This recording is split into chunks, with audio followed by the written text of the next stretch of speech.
कुछ भी समझने और सुनने के लिए मन का मौन रहना आवश्यक है, किंतु मन तो मौन रहना जानता ही नहीं है।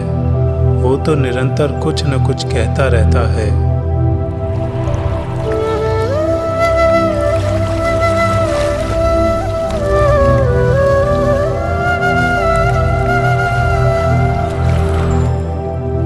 शब्दों का आक्रमण चलता रहता है हमारे मन पर, और यही आक्रमण है जिसके कारण व्यक्ति कभी भी शब्दों के परे नहीं जा पाता है। जहाँ जीवन की सत्यता का बोध उसकी प्रतीक्षा कर रहा होता है।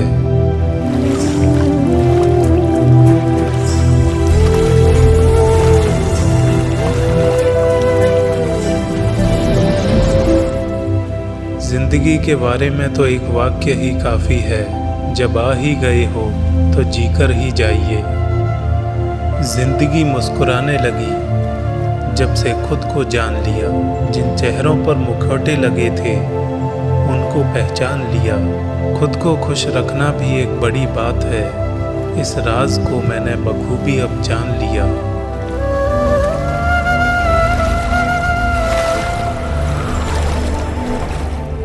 सादगी परम सौंदर्य है, क्षमा उत्कृष्ट बल है, विनम्रता सबसे अच्छा तर्क है। कुएं में उतरने के बाद बाल्टी झुकती है, लेकिन झुकने के बाद भरकर ही बाहर निकलती है। जीवन भी कुछ ऐसा ही है, जो झुकता है वो अवश्य कुछ न कुछ लेकर ही उठता है।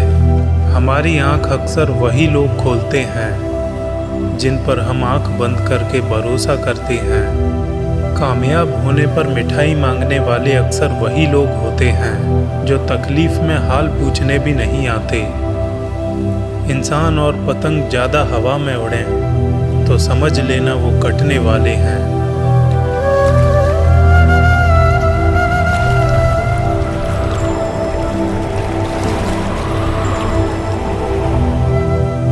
यदि कोई आपसे रिश्ता निभाने में 2 कदम पीछे हट जाए तो यकीन मानिए अच्छा वक्त हो या बुरा वक्त, आप भी 4 कदम पीछे हटकर समझदारी दिखाइए।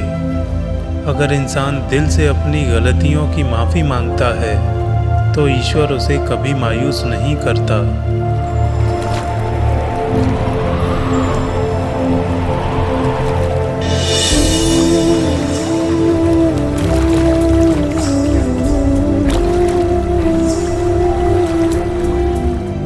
जिंदगी में कुछ अच्छा या बुरा होने पर जो इंसान आपको सबसे पहले याद आता है वही जिंदगी का सबसे कीमती इंसान होता है।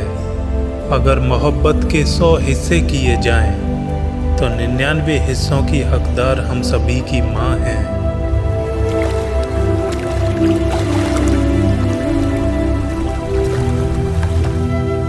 आसमान से टपकी बूंद के रूप अनेक हैं।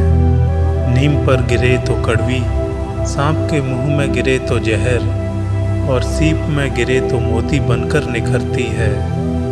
बूंद तो एक ही थी लेकिन रूप अनेक हो गए। जैसी संगति मिली वैसे ही असर हो गए। हमेशा टूटने का मतलब खत्म नहीं होता, कभी कभी टूटने से जिंदगी की शुरुआत भी होती है।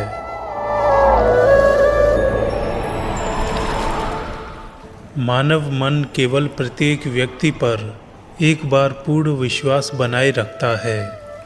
एक बार टूट जाने के बाद यह कभी भी पहले जैसा नहीं होता।